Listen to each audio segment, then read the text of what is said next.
ఏపీలో కూటమి ప్రభుత్వం ఏర్పాటైన నేపథ్యంలో కేబినెట్ బెర్తులపై చర్చ జోరందుకుంది. ఈ ఎన్నికల్లో టీడీపీ, బీజేపీ, జనసేన కూటమి 164 స్థానాలు గెలుచుకుంది. కూటమి భారీ విజయం అందుకుందని నేతలు ఆనందంలో ఉన్న కేబినెట్ బెర్తులు ఎవరికి కేటాయిస్తారో అనే ఉత్కంఠ నెలకొంది. 3 పార్టీల నేతలకు పదవుల పంపకం చేయాల్సి ఉండడంతో ఈసారి కేబినెట్ కూర్పు ఎలా ఉండబోతుందో అని ఆసక్తిగా మారింది. దీనిపై మరింత సమాచారం మా ప్రతినిధి ప్రదీప్ అందిస్తారు. ప్రదీప్, చెప్పండి. ఆంధ్రప్రదేశ్లో టీడీపీ, జనసేన, బీజేపీ కూటమి ప్రభుత్వంలో క్యాబినెట్ హోదాలు ఎవరికి దక్కబోతున్నాయి? ఈ 3 పార్టీలు క్యాబినెట్ హోదాలు సరిసమానంగా పంచుకుంటారా? ఇప్పటికే పార్టీల్లో చంద్రబాబు నాయుడు టీడీపీ పార్టీలో అయితే ఇప్పటికే క్యాబినెట్ హోదాల కోసం ప్రస్తుతం ఎమ్మెల్యేలు అందరూ కూడా విజయవాడలో ఉండే పరిస్థితి కనబడుతుంది. మరోవైపు జనసేన అధినేత పవన్ కళ్యాణ్ దగ్గరికి గెలిచిన 21 మంది ఎమ్మెల్యేల్లో కొంతమంది వ్యక్తులు క్యాబినెట్ హోదా కావాలంటూ కూడా జనసేన అధ్యక్షుడు పవన్ కళ్యాణ్ దగ్గరికి వెళ్ళడం జరుగుతుంది.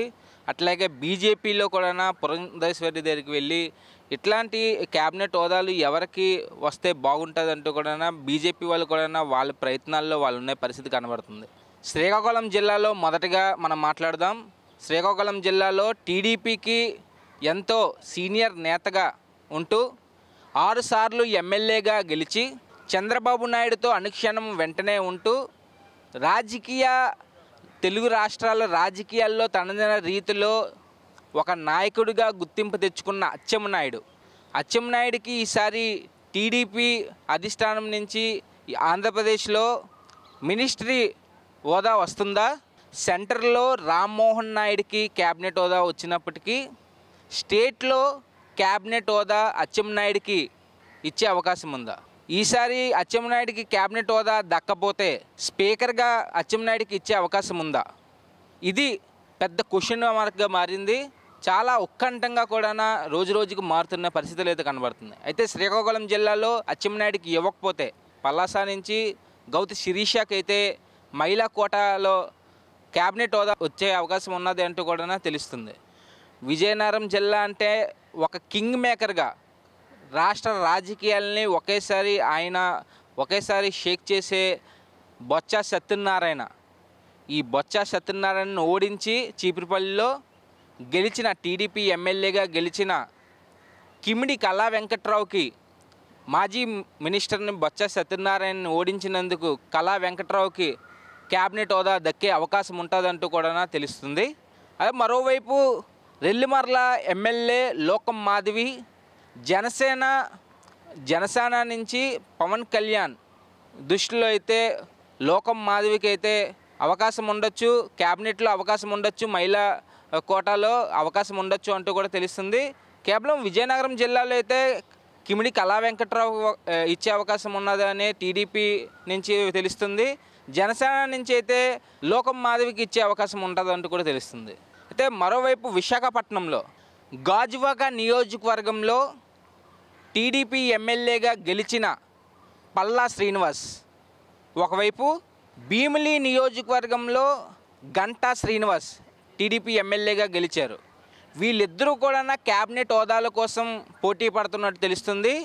పార్టీ కష్టకాలంలో ఉన్నప్పుడు గంటా శ్రీనివాస్ ఏ రోజు బయటికి రాకుండా, పార్టీ కార్యక్రమంలో ఏ రోజు పాల్గొనకుండా, వైసీపీ ప్రభుత్వంలో టీడీపీ నాయకుల్ని, కార్యకర్తలను అరెస్ట్ చేసే సమయంలో ఏ రోజు ప్రశ్నించలేకపోయారు అంటూ కూడా గంటాపై టీడీపీ అధిష్టానంలో చంద్రబాబు నాయుడికి కానీ లోకేష్కి కానీ గంటాపై పూర్తిగా అసంతృప్తితో ఉన్నట్టు తెలుస్తుంది. గంటాకి మినిస్ట్రీ అవకాశం ఉండకపోవచ్చు అంటూ కూడా తెలుస్తుంది. స్టేట్లో మెజార్టీలో నెంబర్ 1 మెజార్టీలో పల్లా శ్రీనివాస్ నిలిచారు.